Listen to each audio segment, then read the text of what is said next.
There is a man sitting in a prison cell. He has no army, no money, no freedom, but the guards are afraid of him. The king is afraid of him. He will not beg, he will not explain himself, and that silence, that one simple choice, is more terrifying than any sword, any army, any threat in the world. That man was Niccolo Machiavelli, thrown in prison, tortured, left with nothing, and yet he walked out of that cell more powerful than the men who put him in it. Today, on The Aware Mind, you are going to learn why. Think about the last time someone said something bad about you. Maybe it was a lie. Maybe it was disrespect. Maybe it was a message that made your blood boil. What did you do? You reacted, didn't you? You typed back. You explained. You defended yourself. Maybe you lost sleep over it, and deep down you believed that reacting was the right thing to do. That staying silent made you look weak. That if you didn't say something, they would win. But here is what nobody ever told you. The moment you reacted, they already won. Carl Jung, one of the greatest thinkers who ever lived, wrote something that very few people really understand. He said that whatever we resist persists, and whatever we react to controls us. Read that again. Whatever you react to controls you. That one sentence should change everything, because it means that every time someone baits you into an argument and you take the bait, you are handing them the remote control to your life. You are letting them decide how you feel, what you think, and where your energy goes. Jung called this the shadow, the dark, reactive part of us that fires before we even think. The part that needs to prove itself. The part that cannot stand being misunderstood. The part that says I have to defend myself or I will lose. That part of you is not your power. That part of you is your weakness on display. Marcus Aurelius was the most powerful man on earth. Emperor of Rome, commander of the greatest army in history. Millions of people answered to him. And yet, every single morning, he wrote these words in his private journal. He said, "You have power over your mind, not outside events. Realize this, and you will find strength. Not power over people, not power over situations. Power over your own mind." He knew something that most of us are still learning, that a man who reacts to every insult is a man who can be controlled by anyone with a sharp tongue. But a man who controls his reaction, that man is untouchable. So why do we react? Because we are wired to... Sigmund Freud spent his entire life studying the human mind, and he found that most of what we do is not really a choice. Is a defense. Our ego, the part of us that needs to feel important, feel right, feel seen. It gets threatened, and it fights back automatically. Freud called it the ego defense mechanism, and it is the oldest trap in the world. Someone questions you. Your ego says defend yourself. Someone ignores you. Your ego says demand attention. Someone lies about you. Your ego says set the record straight, and you listen to it. Every time, and every time you do, you spend your energy, your peace, your time on people and situations that do not deserve any of it. Here is the truth that this entire video is built on. Your attention is not free. It is the most expensive thing you own. Epictetus, a man who was born a slave and became one of the wisest philosophers in history, said this: "Men are disturbed not by the things which happen, but by the opinions about the things." Think about what that means. The person who insulted you did not ruin your day. Your decision to let it ruin your day, that is what ruined your day. Nobody can reach inside you without your permission. Nobody can take your peace without you handing it to them first. And the moment you truly believe that, not just in your head, but in your bones, everything changes. Today, you're going to learn 7 rules. Not tips, not tricks. Rules.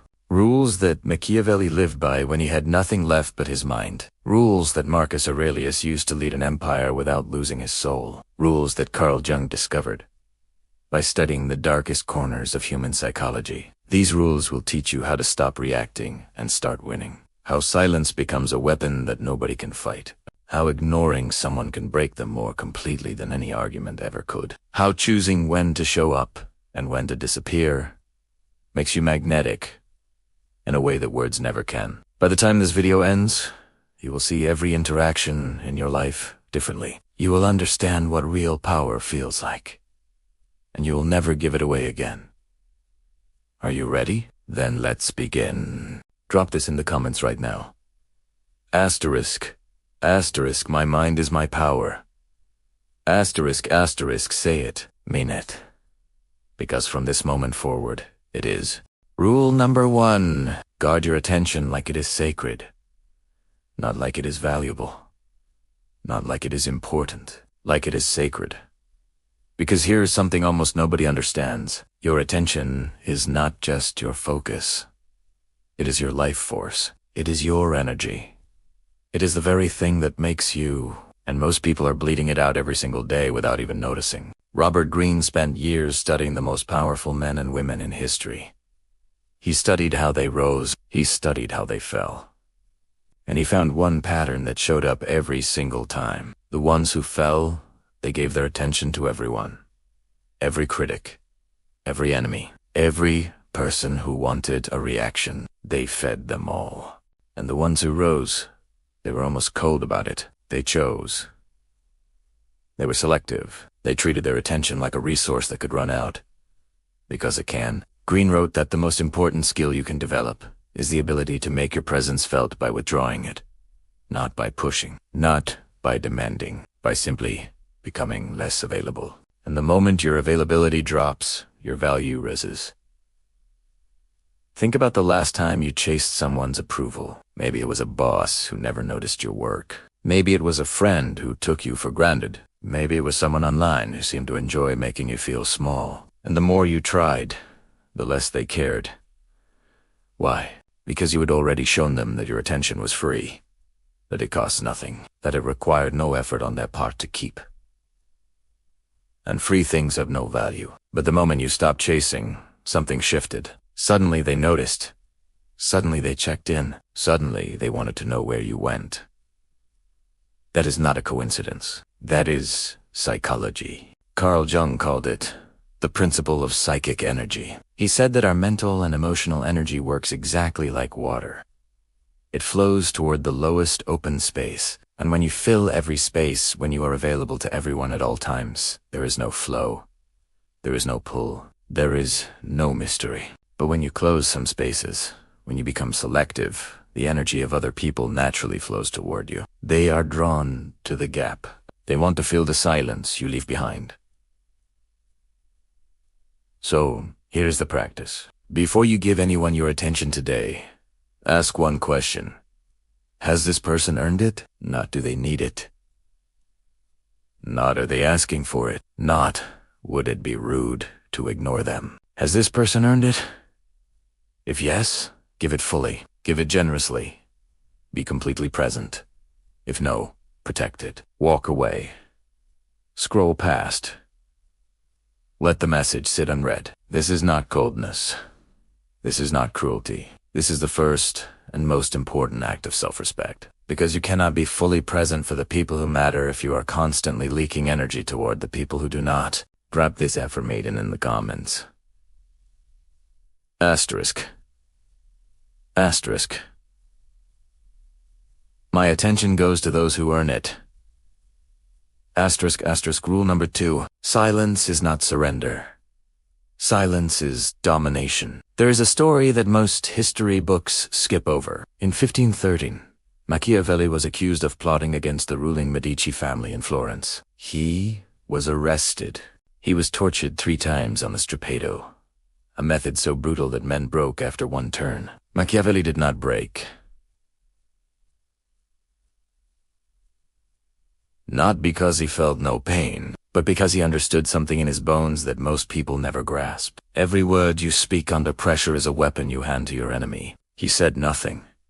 He gave them nothing, and eventually, they had nothing to hold him with. He walked out, and while in exile, in total silence, he wrote The Prince, the most famous book on power ever written. His silence did not make him weak. His silence made him immortal. Arthur Schopenhauer wrote that the amount of noise a man can bear undisturbed stands in inverse proportion to his mental capacity. The stronger the mind, the more comfortable it is with silence. The stronger the mind, the more comfortable with silence. Because a weak mind needs to fill the air. It needs to explain. It needs to defend. It needs to have the last word. It cannot sit with discomfort. It cannot let a wrong go unaddressed. But a strong mind lets the silence speak. Here's what happens when you respond to someone who attacks you. You validate them. You confirm that what they said was powerful enough to move you. You show them where the wound is, and you give them a detailed, personal map of exactly how to hurt you again. But when you say nothing, they are left alone with their own attack, and there is nothing more psychologically destabilizing than throwing a punch at someone who simply does not flinch. They start to wonder, did you even see it? Did it bother you at all? Do you even consider them worth your time? That uncertainty, that not knowing, is more painful to them than any comeback you could write. Epictetus taught this to his students every day. He said, if someone succeeds in provoking you, realize that your mind is complicit in the provocation. Nobody made you react. You chose to, and you can choose differently. The next time someone tries to pull you into an argument, tries to bait a reaction, tries to get under your skin, try this. Do nothing. Not with anger, not with visible effort, just do nothing. Let the moment pass. Keep living. Keep moving. Keep building. And watch how quickly the person who needed a reaction from you becomes irrelevant, not because you've defeated them, but because you never showed up to the fight. Silence is the most powerful language you will ever speak, because it says everything, while giving away nothing. Drop this in the comments. Asterisk. Asterisk. My silence is my strength. Asterisk. Rule number 3. Do not disappear. Become unpredictable. This is the rule that most people get completely wrong. They hear withdraw your presence and they think it means cut everyone off. Ghost the world. Go silent forever. Become a mystery by becoming a hermit. That is not power, that is hiding. Real strategic withdrawal is something much more sophisticated and much more dangerous. Friedrich Nietzsche wrote something that almost no one applies to their daily life. He said, the secret for harvesting from existence, the greatest fruitfulness, and the greatest enjoyment is to live dangerously. Live dangerously, not physically. Psychologically, it means be unpredictable, be the person that others cannot fully read. Be present enough to be felt, but selective enough to be missed. Think about the most magnetic person you have ever met. Were they the one who was always there? Always available? Always texting back within seconds? Always showing up? Always making time? Probably not. The most magnetic people are the ones you never quite have. They are warm, but not always. They are close, but not fully. They engage, but not on command. And that unpredictability creates something in the human brain that Robert Greene identified clearly. He called it the law of absence. He wrote that too much presence suffocates value, but calculated absence creates a pull and almost magnetic desire in others to close the gap you have left open. Here is how this plays out in real life. Stop being the first to reach out every time, not out of games, not out of manipulation, but out of self-respect, out of the simple recognition that your energy has a direction, and that direction is toward your growth, not toward managing other people's access to you. When you are present, be fully present. Be the most engaged, most focused, most alive version of yourself. And when you withdraw completely. No half presence. No one word replies. No leaving people on read while clearly being active elsewhere. Either you are in or you are not. That clarity, that sharpness, that self-possession, that is what makes people value you. Carl Jung wrote that the most powerful form of influence is not the kind you push outward, it is the kind that pulls others inward. And the only way to create that pull is to leave enough space for it to exist. So the practice is this. This week be intentional about one relationship. Choose one person who has been taking your presence for granted, and without drama, without explanation, without a speech, simply become less available. Do not announce it. Do not hint at it. Just do it. And watch what happens to their attention. Drop this in the comments.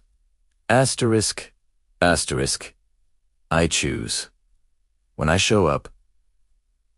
Asterisk, asterisk. Rule number 4. The ignore. That breaks a person. This might be the most psychologically powerful rule in this entire video, because it asks you to do something that feels completely unnatural. It asks you to do nothing. Jean-Baptiste Lamarck studied how living things adapt. He found that organisms do not just react to their environment, they are shaped by it. Every repeated stimulus changes the system that receives it. The human mind works the same way. We are wired for response, for closure, for the loop to be completed. When someone speaks to us, our brain expects a reply. When someone attacks us, our brain expects a defense. When someone acts against us, our brain demands a reaction. And when that response does not come, the brain does not relax. It goes into overdrive. It creates the response itself. It replays the moment. It invents reasons. It builds entire stories to explain the silence it cannot stop, because the loop was never closed. This is why being ignored truly, completely, coldly ignored is one of the most psychologically destabilizing experiences a person can have. It is not painful because you rejected them. It is painful because you gave them nothing to work with. No closure, no explanation, no confirmation that they even exist in your world. And the human ego, what Freud called the conscious self, that needs to be seen and validated, it cannot function without acknowledgement. Freud wrote that the deepest human fear is not death, it is irrelevance, the terror of being unseen, the horror of mattering to no one. When you ignore someone who has wronged you, you are not punishing them. You are making them irrelevant. And here is the part that most people miss. You do not have to do anything dramatic to make this work. No speeches, no blocking, no public call-outs. Just redirect your attention. Move your focus. Keep living. Because indifference is not an action. It is an absence of reaction, and that absence speaks louder than anything you could ever say. Marcus Aurelius wrote, "The best revenge is to be unlike him who performed the injury. Not to match them, not to beat them, not to expose them. To simply become better. Move higher, grow, falter, and let the gap between where you are and where they are become the only response they ever receive." Drop this in the comments. Asterisk. Asterisk. I move forward. I do not look back. Asterisk, asterisk, rule number 5. Erase without drama. Now we need to talk about 3 specific types of people who are draining your life right now, and how to remove them, not with conflict, not with confrontation, but with quiet, clean, permanent precision. The first type is what Machiavelli called the flatterer. The person who tells you what you want to hear, who agrees with everything, who makes you feel good, but never makes you better. He wrote in The Prince that flatterers are dangerous because they feed the ego while starving the mind. And a mind that is starved of truth, no matter how comfortable it feels, is a mind that will eventually make fatal mistakes. Cut the flatterers, not loudly.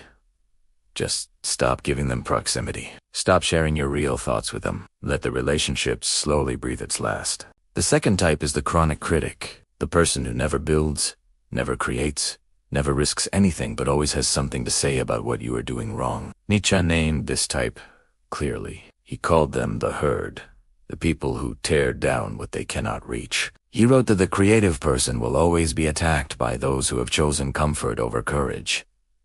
Their criticism is not feedback, it is fear, projected outward. Do not argue with them. Do not prove anything to them. Success is the only language they will ever understand, and even then, most of them will not admit it. The third type, and this one is the most dangerous, is the energy parasite dressed as a friend. The one who always has a crisis, always needs you, always drains you dry, and then wonders why you seem tired. Carl Jung wrote that not all heavy things are meant to be carried. He said that some weight belongs to others, and trying to carry it for them does not help them grow, it only breaks you down. You are not a dumping ground. You are not a therapist on call. You are a person with a finite amount of energy and an infinite number of things worth spending it on. Protect it. Remove these 3 types of people, quietly, completely, without drama. No explanation owed to anyone. And watch how light your life becomes. Drop this in the comments. Asterisk, asterisk. I protect my energy. Asterisk, asterisk. Rule number 6. Marcus Aurelius ruled during plague, war, betrayal, and constant political attack. People lied about him. People plotted against him. People he trusted failed him. Repeatedly. And yet, the private journal he kept, what we now call meditations, shows a man who was not angry, not bitter, not obsessed with revenge or validation or winning arguments. He was working. Single day he was working on himself. He wrote, "You have power over your mind, not outside events. Realize this, and you will find strength. Not once, not twice." He wrote versions of this same truth over and over, across years, because he knew something that we all need to understand. Carl Jung called the unguarded emotional self the wounded child, the part of us that was hurt early in life and never fully healed, the part that is still trying to prove it is good enough, smart enough, worthy enough, the part that flinches when it is criticized, the part that needs approval to feel real. Jung said that the goal of psychological maturity, what he called individuation, is to integrate that wounded part, not to pretend it does not exist, not to bury it, but to understand it so completely that it no longer controls you from the shadows. Your emotional triggers are not random. They are a map. Every time someone says something that makes you want to react, that reaction is pointing directly at an unhealed place inside you. The person who loses themselves when called lazy is someone who has deep fear around their worth. The person who needs to have the last word every time is someone who was silenced when they were young. The person who over-explains themselves constantly is someone who is made to feel like their truth was never enough. And when you have that information, when you know your own map, nobody else can use it against you. Albert Ellis, the psychologist who developed rational emotive behavior therapy, put it plainly. He said that we do not get disturbed by events. We disturb ourselves by the irrational beliefs we attach to events. Someone calls you a failure. That is the event. And you wrote that story, which means you can rewrite it. The next time you feel a strong emotional reaction rising, just for 5 seconds, and ask, what story am I telling myself right now? Is that story true? Or is it just familiar? Most of the stories that hurt us are not true. They are just old. They are echoes of past pain that we have been carrying so long that they feel like facts. Drop the echoes. Build the armor. Drop this in the comments. Asterisk, asterisk, nothing controls me. One, choose my state. Asterisk, asterisk, this is the final rule, and it is the one that ties everything together. Because all 6 rules we have covered so far guarding your attention, choosing silence, withdrawing strategically, ignoring what does not deserve you, erasing the unworthy, building your armor, they all point to the same destination. A life where you are not chasing anyone's approval, not defending yourself against anyone's attack, not wasting a single hour on drama that does not serve you. A life of what Machiavelli called vert, not virtue in the moral sense, but virtue, the inner force of a person who has mastered themselves so completely that the outside world bends to them rather than the other way around. Plato wrote in the Republic that the just person, the truly powerful person, is not the one who conquers others. It is the one who has conquered themselves, who has brought their desires, their fears, and their reactions under the rule of reason. That is real power. Quiet, internal, unshakable. You do not have to tell anyone you are doing it. You do not need to announce your growth. You do not need to post about your transformation. You do not need anyone's validation that you have changed. Thomas Hobbes wrote that in the natural state of human competition, what he called the war of all, against all, the person who wins is not always the strongest or the smartest, is the person who is most strategic, the person who knows when to move and when to stand still, when to speak and when to stay silent, when to engage and when to disappear. That person is you. It looks like choosing your morning routine over someone's argument in your inbox. It looks like working toward your goals while other people are busy talking about working toward theirs. It looks like being so focused on your own ascent that you simply do not have time for the noise below. Carl Jung wrote, "Your vision will become clear only when you look into your heart. Who looks outside dreams. Who looks inside awakes."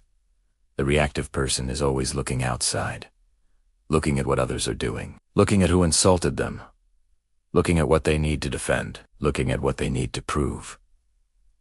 The ascending person looks inside, and then they do that thing. And slowly, the world begins to notice. You have come to the end of this video. This is not really the end.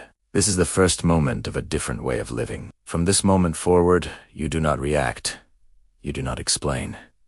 You do not chase. You use silence as your sharpest weapon. You ignore what does not deserve you and let that indifference do its work. You build emotional armor every single day until nothing from the outside can reach what is on the inside, and you ascend. It is the one who needs nothing from anyone in it. If this video shifted something in you, hit the like button. Share it with one person who needs to hear this, and subscribe to The Aware Mind, because we are just getting started.